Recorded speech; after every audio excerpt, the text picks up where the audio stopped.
Hello दोस्तों, मेरा नाम मोहम्मद कैसर और आप देख रहे हैं स्टडी चैनल। बात करेंगे दोस्तों इस वीडियो में हम लोग यूपी टेट 2020 नोटिफिकेशन के बारे में और एनआईओएस से जिन्होंने डीएलएड किया है उनके लिए खुशखबरी आ रही है। साथ ही साथ टीजीटी पीजीटी संबंधित बहुत सारी इंपॉर्टेंट अपडेट हैं, तो वीडियो में लास्ट तक में रहिएगा। आपको मैं दोनों अपडेट बिल्कुल लेटेस्ट और ऑथेंटिक देने वाला हूँ। और अगर आप देने वाले हैं सी टेट का एग्ज़ाम तो चाक्षु पब्लिकेशन की तरफ से एक इम्पॉर्टेंट सूचना। वीडियो में आगे बढ़ने से पहले एक और जरूरी सूचना, चाक्षु पब्लिकेशन लेकर आ गया है सी टेट 2021 के लिए गाइड बुक और ये कंप्लीट आपका सिलेबस कवर कर देगा। पेपर 1 के लिए आप यहां देख सकते हो दोस्तों, सी टेट के पाठ्यक्रम के अनुसार नई गाइड बुक आ गई है, बिल्कुल लेटेस्ट नए सिलेबस के आधार पर। यहाँ पर 3000 से ज़्यादा महत्वपूर्ण प्रश्न और उनके व्याख्यात्मक हल दिए गए हैं। 2 प्रीवियस ईयर का सॉल्व पेपर भी है और सी टेट का पूरा सिलेबस की थ्योरी आपको मिल जाएगी। तो आप यहाँ देख सकते हैं सब कुछ इसमें कवर कर दिया गया है। साथ ही साथ चाक्षु पब्लिकेशन की अलग अलग सब्जेक्ट की भी सभी बुक्स अवेलेबल हैं मार्केट में और सी टेट का इनका प्रैक्टिस सेट भी आता है, तो आप चाहें तो प्रैक्टिस सेट भी ले सकते हैं। ये सभी किताबें आपको आपके नज़दीकी किताबों की दुकानों पर भी मिल जाएगा, आप वहाँ से जाकर ले सकते हैं, या फिर अगर आपको ऑनलाइन खरीदना है तो लिंक डिस्क्रिप्शन बॉक्स में दिया गया है। तो सबसे पहले बात करते हैं हम लोग यूपी टेट का। दोस्तों बहुत सारी खबरें आई सोशल मीडिया पर, बहुत सारी खबरें आई न्यूज़पेपर के माध्यम से, लेकिन अब फाइनली जानकारी मिल रही है कि यूपी टेट का नोटिफिकेशन अक्टूबर महीने में आएगा। सितंबर में अब नोटिफिकेशन नहीं आएगा, आपका नोटिफिकेशन आएगा अक्टूबर के फर्स्ट वीक में। और इस बार के नोटिफिकेशन में काफ़ी डिले हो गया, लेकिन अब आपको परेशान नहीं होना है। इस बार की खबर बिल्कुल पक्की है, अक्टूबर के फर्स्ट वीक में यूपी टेट का नोटिफिकेशन आने जा रहा है और एनआईओएस से डीएलएड किए हुए अभ्यर्थियों को इस बार शामिल किया जाएगा। तो बिल्कुल भी परेशान ना हो। बहुत सारे स्टूडेंट लगातार कमेंट करके पूछते हैं कि एनआईओएस से डीएलएड किया हुआ है, क्या हम यूपी टेट दे सकते हैं? तो बिल्कुल आप यूपी टेट दे सकते हैं और उसके बाद आप शिक्षक भी उत्तर प्रदेश में बन पाएंगे।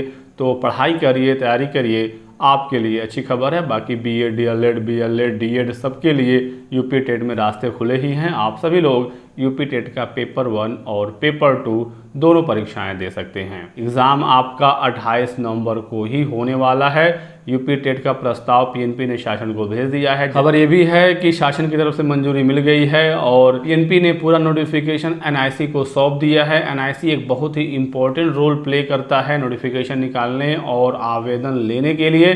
तो जैसे ही एनआईसी नोटिफिकेशन वेबसाइट पर अपलोड करेगा, नोटिफिकेशन जारी हो जाएगा और आवेदन शुरू हो जाएंगे और ये होने वाला है अक्टूबर के फर्स्ट वीक में। तो तैयारी में आप लोग लग जाइए, क्योंकि यूपी टेट के बाद खबर है कि प्राथमिक में एक भर्ती होनी है और दिसंबर में नई भर्ती निकाली जा सकती है, जो 51 से 55 हज़ार के लगभग पदों पर होने वाला है। तो एक बड़ी प्राथमिक भर्ती आपका इंतजार कर रही है। समिति एक बन गई है और वो रिक्त पदों का ब्यौरा खंगाल रहे हैं। सितंबर लास्ट तक ही उसका रिपोर्ट आ जाएगा, उसके बाद ये क्लियर हो जाएगा कि कितने पदों पर भर्ती होनी है। तो तैयारी आप लोग करते रहिएगा। अब बात करते हैं टीजीटी पीजीटी 2021 की। बहुत सारी खबरें आई, बहुत सारी चीज़ें सोशल मीडिया पर देखने को मिली। पीजीटी के रिजल्ट्स जारी हो गए और 12 विषयों का रिजल्ट और फाइनल आंसर की वेबसाइट पर अपलोड कर दिया। मैंने आपको बहुत सारे वीडियोस में उसके बारे में जानकारी दी थी। अभी तक पीजीटी के ऑफिशियल कट ऑफ के बारे में जानकारी नहीं दी गई है, वो आएगा इंटरव्यू के रिजल्ट के साथ। जब फाइनल लिस्ट आएगी तब चयन बोर्ड बताएगा कट ऑफ, क्योंकि पीजीटी में रिटन के साथ इंटरव्यू भी होना है। तो फाइनल मेरिट का ही कट ऑफ चयन बोर्ड बताता है, अलग अलग लिखित परीक्षा का और इंटरव्यू का कट ऑफ वो नहीं बताते हैं। तो परेशान ना हो, कट ऑफ जारी नहीं हुआ है। जब आपका इंटरव्यू हो जाएगा तभी कट ऑफ आएगा और चयन बोर्ड बिल्कुल बुलेट ट्रेन की स्पीड से काम कर रहा है। इंटरव्यू के लिए भी नोटिस कल देर शाम को जारी हो गया, मैंने आपको कल उसके बारे में बता दिया था।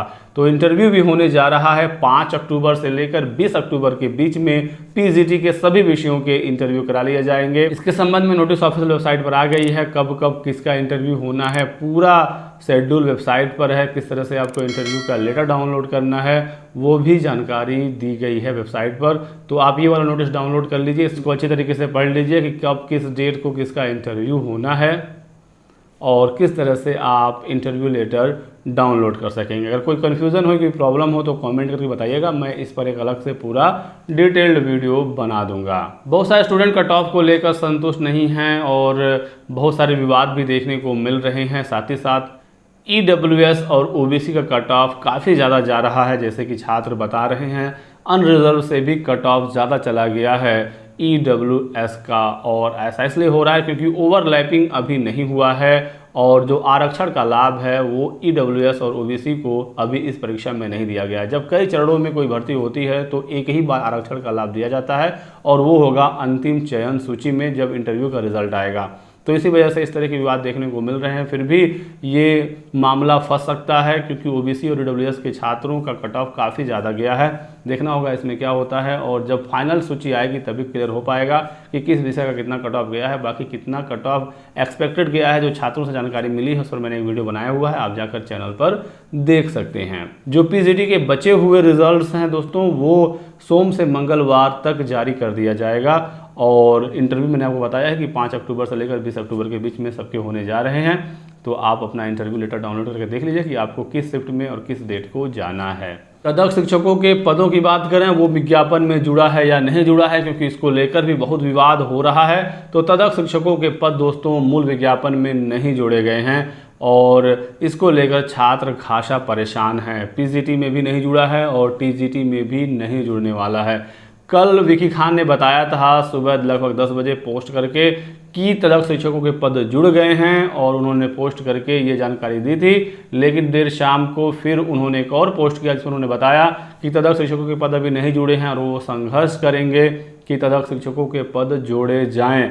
तो विकी खान जो कि प्रतियोगी मोर्चा के संयोजक हैं उनको भी गलत जानकारी दी गई या फिर क्या कन्फ्यूजन हुआ कि पहले उन्होंने कहा कि जुड़ गए हैं, फिर बाद में उन्होंने कहा कि नहीं जुड़े हैं। और इससे पहले भी कई बार विकी खान और बहुत सारे जो छात्र नेता हैं जब आंदोलन हुए चयन बोर्ड पर तो आश्वासन दिया गया था चयन बोर्ड के द्वारा कि तदर्थ शिक्षकों के पद जोड़ दिए जाएंगे विज्ञापन में। अगर वो अपने पद पर सेलेक्ट नहीं हो पाते हैं भारांक लेने के बाद भी तो वो सीट किसी आम प्रतियोगी छात्र को दे दिया जाएगा। लेकिन ऐसा हो नहीं रहा है और अभी तक PGT के तदर्थ शिक्षकों के पद नहीं जुड़े हैं और अभी तक एक भी बार चयन बोर्ड ने ये नहीं बताया है कि कुल कितने तदर्थ शिक्षक उत्तर प्रदेश में कार्यरत हैं, कितनों ने इस बार फॉर्म भरा है। तो सरकार पूरा फ़ायदा देना चाह रही है तदर्थ शिक्षकों को और इसी वजह से उनके पदों को छुपाया जा रहा है। तदर्थ शिक्षक बताए जाते हैं कि काफ़ी वो मजबूत हैं, सरकार में उनकी अच्छी पकड़ है। और उप मुख्यमंत्री डॉक्टर दिनेश शर्मा जी एक कार्यक्रम में गए थे और वहाँ पर उन्होंने क्या बयान दिया, पहले आप ये सुन लीजिए। पिताजी का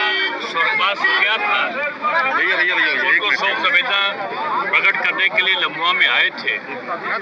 यहाँ पूरा रोड का डेवलपमेंट काम जल्दी ही पूरा तैयार हो जाएगा। यहाँ आके शिक्षकों के संबंधित आए यहाँ पर आए थोड़ा आवाज आने की सारी बातों को हम लोगों ने सुना है। तदर्थ शिक्षकों ने भी अपनी बातें बताई हैं। ऐसी बात है तदर्थ शिक्षकों ने भी अपनी बातें बताई हैं।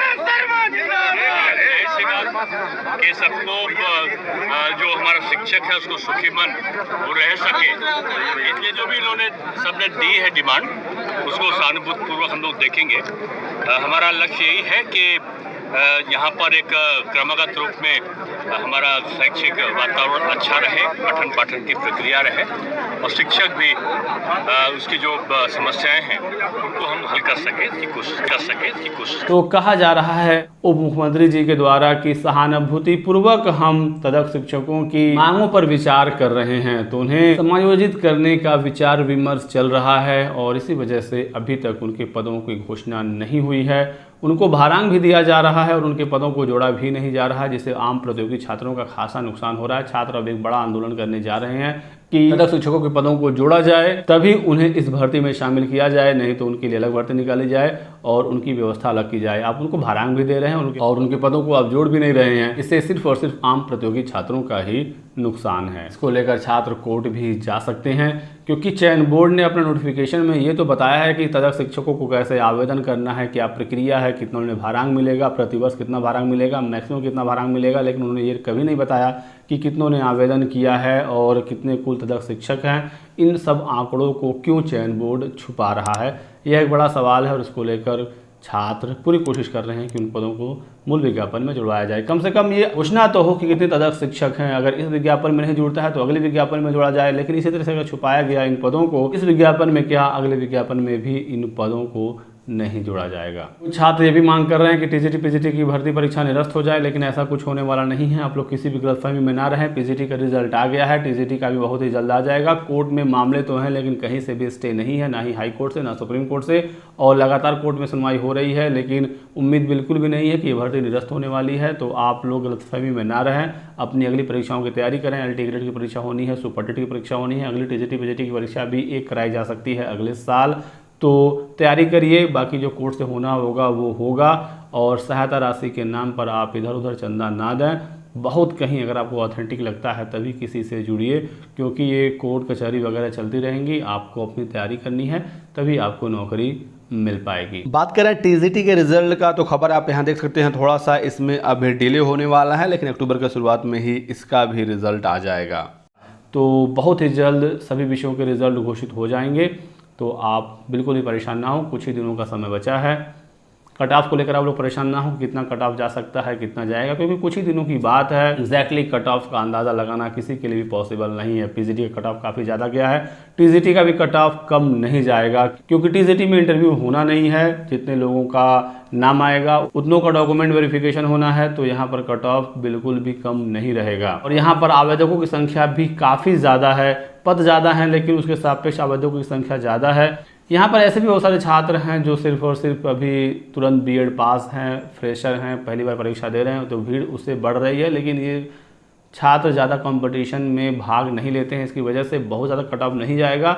लेकिन बहुत सारे सीरियस छात्र हैं, इसे इनकार नहीं किया जा सकता है। जहाँ पर लाखों लाखों छात्र आवेदन कर रहे हैं, वहाँ पर कॉम्पिटिटर होंगे ही। बहुत सारे पीजीटी वाले छात्र भी टीजीटी में आवेदन किए हुए हैं, जिनका बीएड कंप्लीट था, तो कट ऑफ तो ज़्यादा जाना तय है।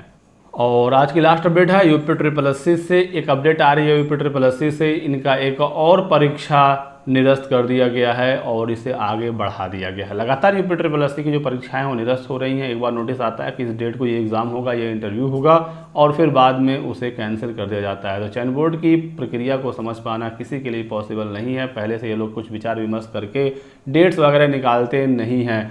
आपने देखा पीईटी एग्ज़ाम, कई बार एग्ज़ाम के डेट बदले, फिर किसी तरह से एग्ज़ाम हुआ, फिर बताया गया कि सितंबर लास्ट तक रिजल्ट आ जाएगा। अब सितंबर में भी रिजल्ट नहीं आएगा। खबर आ रही है कि 10 अक्टूबर के आसपास पिट के रिजल्ट आएंगे। इतना डिले ये लोग कर देंगे कि भर्तियों के लिए समय ही नहीं बचेगा और चुनाव की अधिसूचना जारी हो जाएगी। फिलहाल ताज़ा अपडेट है यूपी ट्रिपल एससी आबकारी की। बात यहाँ सिर्फ आबकारी की नहीं है, बात यहाँ है यूपी ट्रिपल एससी के कार्य करने के तरीके से, किस तरह से ये काम करते हैं। एक बार बताते हैं कि इस डेट को एग्ज़ाम होगा, फिर नोटिस निकालते हैं कि उस दिन तो मुहर्रम है, एग्ज़ाम नहीं हो पाएगा। ये तरीका है यूपी ट्रिपल एससी का। तो आबकारी सिपाही के चयनित अभ्यर्थियों का इंटरव्यू होना था 5 अक्टूबर से, इंटरव्यू को स्थगित कर दिया गया है और अब इनका इंटरव्यू 26 अक्टूबर से होगा। अब इसके पीछे क्या कारण है यूपी ट्रिपल एससी के अधिकारी ही समझ सकते हैं। तो ये थी आज की कुछ इंपॉर्टेंट अपडेट। वीडियो को लाइक और शेयर कर दीजिएगा, चैनल को सब्सक्राइब करके बेल आइकन दबा लीजिए दोस्तों, ताकि आपको इसी तरह की सभी लेटेस्ट और ऑथेंटिक इन्फॉर्मेशन मिलती रहे। Thanks for watching.